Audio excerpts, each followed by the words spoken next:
Well, hello, ladies and gentlemen. Welcome back to Grizzly Bear Sim's YouTube channel, and welcome back to the next installment here on Fenton Forest Farm. Thanks for coming back. My name is Jerry. Do you see those blue lines out to the right and to the left of our John Deere 9R series tractor, and that green dotted line kind of going across the top of the middle of the tractor? Yes, ladies and gentlemen, the equivalent of what we had in Farm Sim 15 and 17, which was known as the GPS mod, which many of us, including myself, have seriously been missing, is now available for Farm Sim 19. However, it's known as a different name. It is now the Vehicle Guidance Steering System, or actually just guidance steering. Guidance steering for Farm Simulator 19. So, let's go down here to the other end of the field, and I'm going to just kind of give you a very quick and dirty how to get this thing set up. If you want to check my mod spreadsheet, that's where you'll find a link to their GitHub website, and you can have a check there and see how it all goes. I'm going to show you and also you can print off the instructions from there. Now, I've set a couple of key bindings on my controller. I've got the G27 shifter, so that makes it a little bit easier for me. But basically, you bring up the settings by doing Control S, and that's left Control S. And you'll have a couple of different things here. You can show the lines if you want to. We're going to leave that on. I've also found that snap terrain angle, leaving that on, it's a little bit easier. It's already detected that our width is 15.2, but you can click on auto width and it should detect the width of your implement. We'll see if that works for all of the implements. Keep in mind that even the GPS mod, as fantastic as it was in Farm Sim 15 and 17, it did have some problems with some implements. So this is kind of the setup, and again, this is really quick and dirty. As I get some more time with this mod, I may do a more proper tutorial on this. I think that would be fitting along with some courseplay tutorials. So that's kind of the settings there. So what we're going to do is we're going to pull up to the edge of this field here. Now, this is field number 1. This is the field that we essentially cut as soybeans just the other day. I think it was soybeans, no, sunflowers, that we cut just the other day as sunflowers. So what we're going to do is we're going to come up here to the edge of the field, or fairly close to the edge of the field, I should say. I'll tell you what, let's back up just a little bit and try to get our plow just a little bit further scooted over here, if that's a word. And perhaps an articulated tractor might not be the best tractor to kind of get things started with. As a matter of fact, as you can kind of see, I am just a little bit off there. So what we want to do is we want to try to be as straight as possible. We come up here to the sort of the edge of the field, and we want to hit, if you don't bind a key to it, you're going to hit the left Alt E. And what that's going to do is that's going to place a little A. You see that A there on the tire of the tractor? There, that sets our A point. And then what we're going to do is we're going to go ahead and drop our implement. We're going to drop our plow. And then we're going to scoot forward just a little bit. And after about, I think it's about 15 meters or so, we're going to hit or toggle that Alt E one more time, or I'm going to hit the key binding that I have, and that sets our B reference. And this is more or less how we get our track going. So we're going to set our B reference. Now we have our blue lines out to the right and to the left of our tractor. Now, if you want to hit the Alt X or whatever key that you have bound to basically lock your tractor on this GPS course, you would hit that, and you can see our tractor will go ahead and start to line up to that course. And I think I've done a fairly good job of getting the right edge of the field here set. Now, I will tell you that if you were hoping either A, for the GPS mod as we knew it in Farm Sim 17 and 15 to basically come as it was to 19, you may be disappointed. That may not happen, ladies and gentlemen, just simply because the mod developer that created the wonderful GPS mod has, since gone to work for cattle and crops.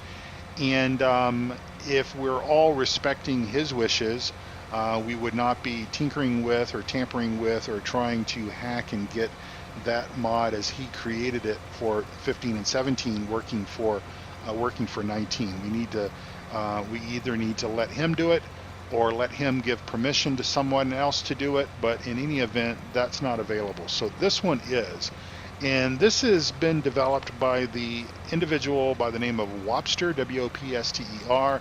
You might remember him from Farm Sim 17. He created a mod that sort of worked hand in hand with Seasons. It was the little handheld detector that would tell us what the crop field conditions were and all that kind of stuff. A very talented individual, I'm sure, and he's done a fantastic job getting some functionality for us to help us in the guidance systems of our tractor.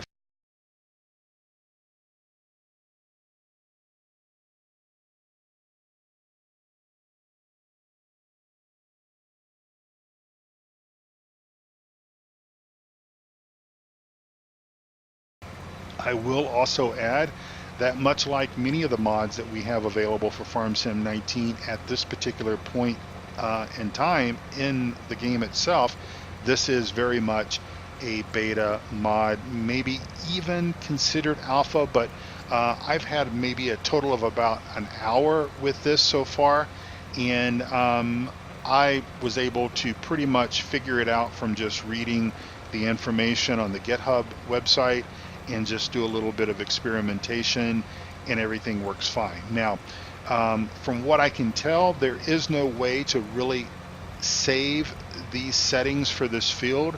So in other words, if you were to want to come back at some later stage and plow this field again, you're going to need to basically go through and set your A point and your B point over again. And regardless of whether you do it on the right side of the field, the left side of the field, it really doesn't matter.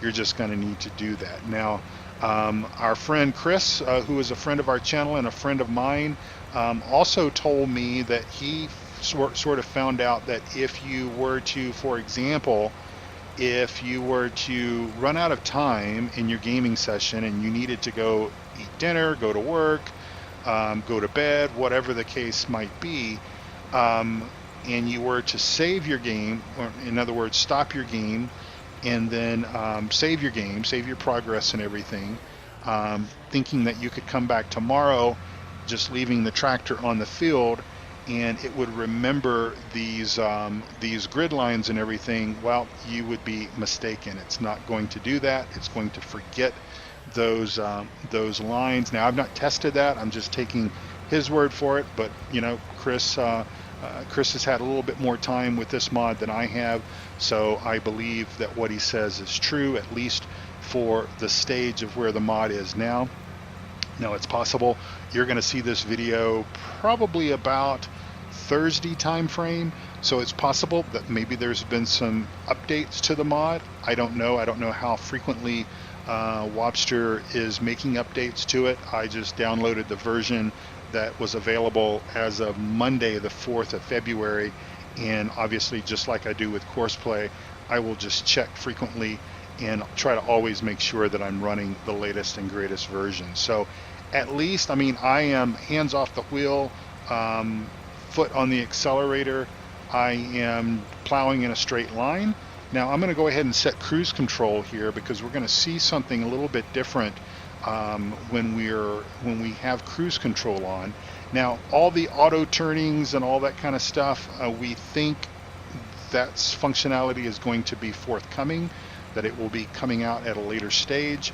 That's not here yet, so you basically do have to do your turns and everything yourself, which for me is okay because I never really used it for that. For me, for Courseplay, or I'm sorry, for GPS in 17 and 15, it was really just about getting the ability to do some straight lines because in content creation, I kind of like to show different angles of the tractors and the things that we're doing, and it makes it a little bit easier to do that with GPS when I can, spin the camera around and I don't have to worry about steering in a straight line. Now, I had cruise control on, and my tractor came to a stop at the edge of the field. That is going to happen if you have cruise control on. So I'm just going to press the accelerator pedal. We're going to go ahead and finish out this particular row. I'm going to lift my implement. I'm going to shut off my guidance system so that I can make my turn. I believe you can make your turn without turning the guidance system off if you want to, or basically turning on your, what is it called? Let me just quickly look here. Well, I can't find it. Toggle the guidance steering. So that's more or less what locks our tractor into the particular course so that our implement stays within the correct lane and everything. That's what that is. So we're going to go ahead and lower our implement, and I'm going to go ahead and hit our cruise control again so that we can I get out here and look at this wonderful tractor. I showed this to you just a few episodes ago, and it really is a wonderful modded 9000 series John Deere tractor. Really works great here with this particular plow. Works great with that seeder as well. And if this is something that you're interested in getting your hands on as well, then definitely check that out on my mod spreadsheet. Again, you can go to grizzlybearsims.com. Again, that's grizzlybearsims.com. On the upper menu bar, just click on information and then click on the add-ons and mod spreadsheet, and that will get you where you need to go. Just click on the FS19 tab at the bottom and you'll find all of my mods out there. So there you go. Pretty cool. So I know I had said that when we were last together in the previous episode, where we were doing our sunflowers, I mentioned that we would probably come back and do some more harvesting. But since this mod came out in between the times that I recorded that episode and this episode, I kind of figured we would just do some plowing so that I could show you how this mod works, talk a little bit about the limitations of the mod, and give you an opportunity to go out and get it, because it is available. It's in beta, but it's available for anyone that is willing to go out and get it, download it, install it, and everything like that. I will just say though, or remind you, that with any mod, whether it be Courseplay or this mod or whatever, I do recommend that you do a backup of your game save folders. That way, just in case there is something that goes a little bit haywire, it's not going to too terribly mess up your game too much, because hey, we would hate for that to happen, right? Right.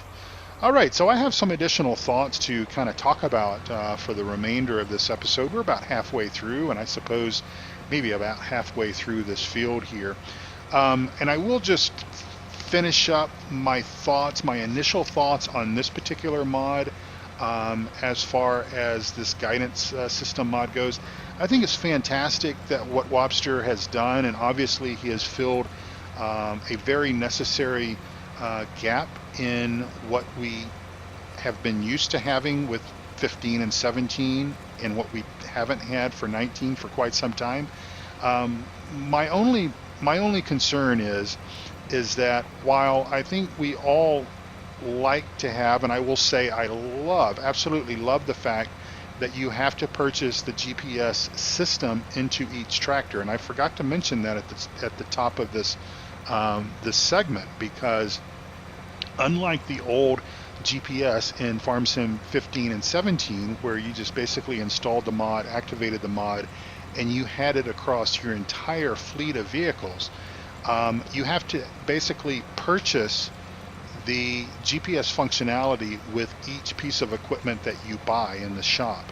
And for this particular tractor, and I'm assuming maybe they're the same price, I don't know, but for this tractor it was $15,000. Again, that's $15,000, $15,000. So you will want to, budget for that and everything. And again, I think that there are definitely pieces of equipment that you're going to want to have GPS functionality in, or guidance steering system functionality in, and there will probably be some pieces of equipment that you may not care anything about having the GPS system in, i.e., maybe your pickup truck and your gator and things of, or your the little tractor that you kind of run around feeding your cows with, or things like that. Those are going to be items that you're probably not going to care about having the guidance system in.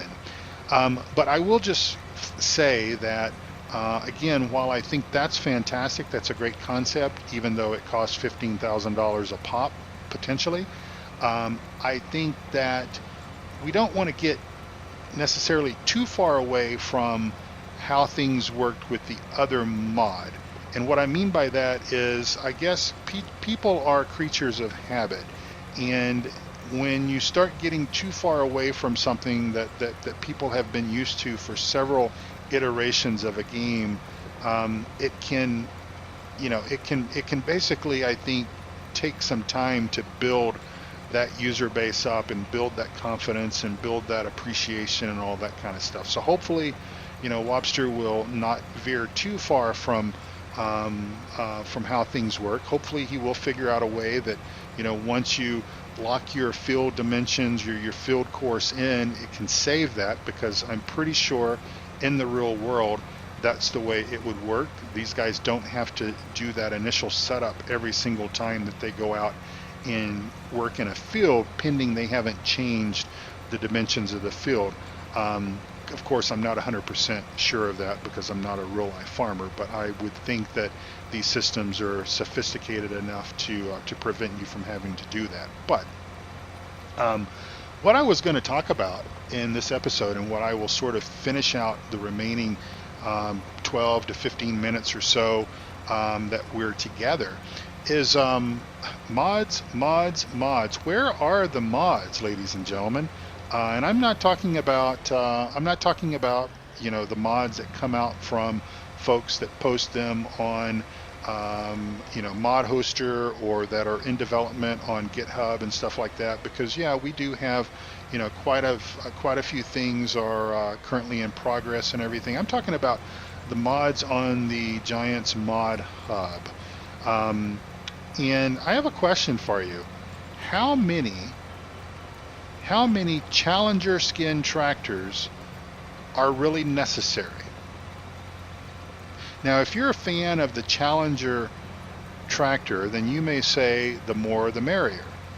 I think there's about 4 out there right now.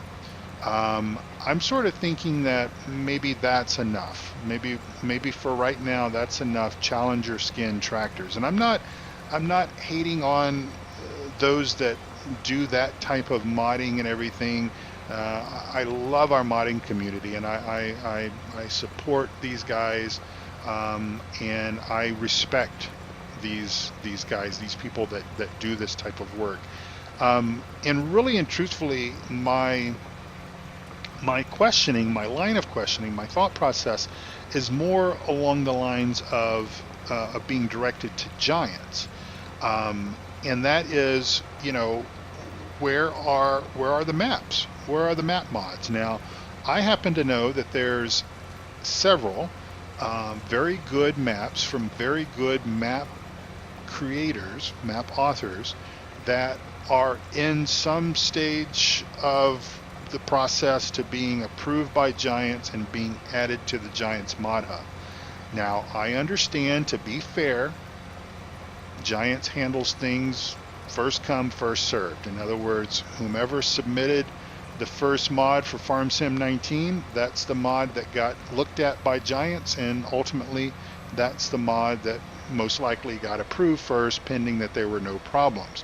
Now, I also know that a couple of, at least one of these maps that I'm thinking about, that I'm talking about, has had some challenges and has had to be kicked back to the mod author, to the map developer, to get repaired and basically get resubmitted to Giants. And I've heard, although I'm not 100% sure if this is the case, but I've heard that when this occurs, basically it gets knocked back to the bottom of the of the list, and it has to work its way back up again. Now, I've also heard that there are some challenges to this whole process because there's maybe not a whole lot of note taking and information that's sort of shared or documented about what people happen to find wrong with these mods. And you may not always get, when you resubmit the mod back to Giants, it may not always be the same person that reviewed it the first time reviews it the second time. So it's quite possible that the first reviewer may have missed something, and because it got reviewed by a completely different set of eyes, that individual saw something that the first one didn't, and therefore kicked it back again for a correction on that point. But I think my advice to Giants, if I were Giants, and let me just turn my heater off for a second here because I'm about to, I think my one side is done. I need to roll over. My advice to Giants would be this, and this is coming from someone that, doesn't really know everything about the Giants' decision-making process and grading process and all that kind of stuff. But I would believe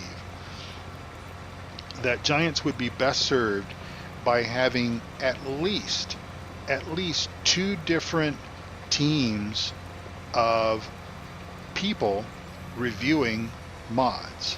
In other words, have one team that is dedicated to equipment and script mods and things of that nature, and have a completely different team dedicated to maps, because I really do think that at the end of the day, what most people, other than Courseplay, other than the GPS mod, or I should get in the habit of calling it the guidance steering mod, Seasons, Follow Me, which I'm hoping is very soon to come out.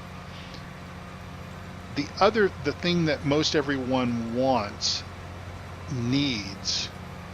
seriously needs, is maps. Good maps. Now this map is a fantastic map. Now Stevie does not submit his maps to Giants for the Mod Hub. He does not do that because Stevie puts a lot of information into his maps, and his maps are probably larger than what Giants likes to have on the Mod Hub.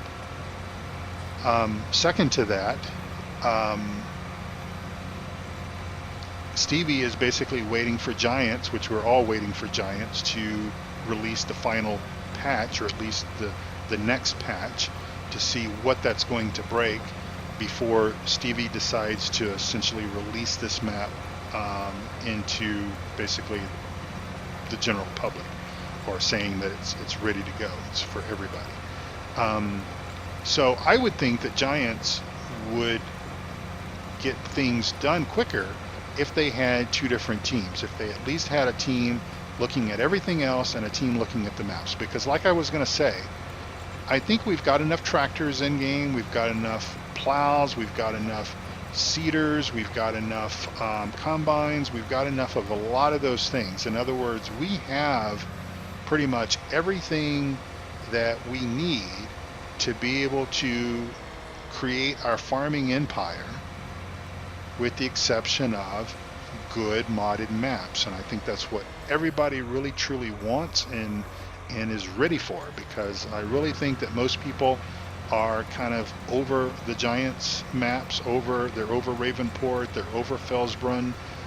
They're ready to tackle some of these maps that are coming. Some of these that came out for Farm Sim 17 that are in line to be approved for Farm Sim 19. I think that's what folks are really wanting to have access to and get their hands on. So Giants, I would split your teams up as best as possible. Maybe that's not practical to do forever, but I think in the initial stages of bringing out a new version of this wonderful game, I really think that you would be better served by having two different teams, so you can have one team that would prioritize testing of the maps, really thoroughly test the maps as well. I mean, really go through them, play the maps, visit the sell points, do some of the things that need to be done. Look at how the built-in AI is going to work on the fields. Those kind of things. Have a team dedicated to that. Have proper testing and QA type documentation where that if one person reviews a map and makes notes and says, okay, to the original modder, you need to correct this or you need to correct that, they document that so that when the map gets resubmitted, if somebody else gets that review, they can go through the system, look at those notes that the original tester did, and then sort of be able to almost immediately pick right up and say, yep, those are the things that he's already checked. Let me just go ahead and make sure that the person made those fixes. Those look good. Check a couple of other things. As long as all the boxes are ticked, everything looks good. Rubber stamp it, send it out. That way, we as gamers, as consumers of this game, will see some tractors coming out, some things like the government subsidization mod, which, do we really need that right now? Of course, I realize that that's probably geared towards the console folks who need an easier way to cheat some money in. But we really want maps. We really, really want maps. So I don't know I doubt anyone from Giants watches my videos, to be quite honest, but I just think that that's how I would do things if I were a person that was responsible for the timely release of mods as they get submitted for approval and review and all of that. I would want to make sure that they get out as quickly as possible and that there be a variety of mods come out. I mean, we're coming up on like 2.5 months that Farm Sim 19 has been out, and we have yet to see a map get released through the Giants Mod Hub other than the South American map, and that was Giants' own map. So that should have been a no-brainer that could have got pushed out through the approval process. So anyway, those are my thoughts and kind of what I'm thinking about, and I'm kind of wondering about you. What do you think about it? Is that a good idea? Do you think that there should be two kind of approval queues, if you will, so that we can try to get some of this stuff pushed through the approval process so that there is a nice variety of mods and stuff that's coming out. We've got both maps and equipment and maybe some script mods. Maybe there needs to be 3 teams. Maybe there needs to be a team that's kind of dedicated to all the scripting stuff, the stuff that is kind of geared more towards us PC users. But I don't know. But at least 2 teams, at least somebody that's focusing on maps and somebody that's focusing on all of those Challenger tractors that are, I'm sure, still in queue. Anyway, ladies and gentlemen, I hope you sort of enjoyed this episode. Again, this was a little bit unplanned. I was going to do some additional combining today because we've got some more crops that we need to get in. But hey, this wonderful mod came out and it does work. It's been trouble-free. It's error-free. It has yet to cause me any problems whatsoever. It seems to grab the correct width on our implement back here. This is the true test, really, because this is a modded tractor and it's a modded plow. So it's a pretty good test of the mod, because one would think that most of this stuff should work without issue with the in-game equipment, but mods are always a little bit sketchy, and I think in this example it's done wonderful in helping us get this field plowed with straight lines and basically being able to do other things while we watch this beautiful tractor pull this really heavy big plow down field number 1. So thank you for watching, ladies and gentlemen. Take good care of yourself. Don't forget, come over and see us over at the Simulation Gaming Society Discord server. You'll find a link down below. Also, check out my friends Eustace Farmer and Duck Zorley Gaming and let them know that Grizzly Bear Sims sent you. And thank you for watching. I look forward to seeing you on the very next episode here on Fenton Forest Farm. Until then, bye-bye for now.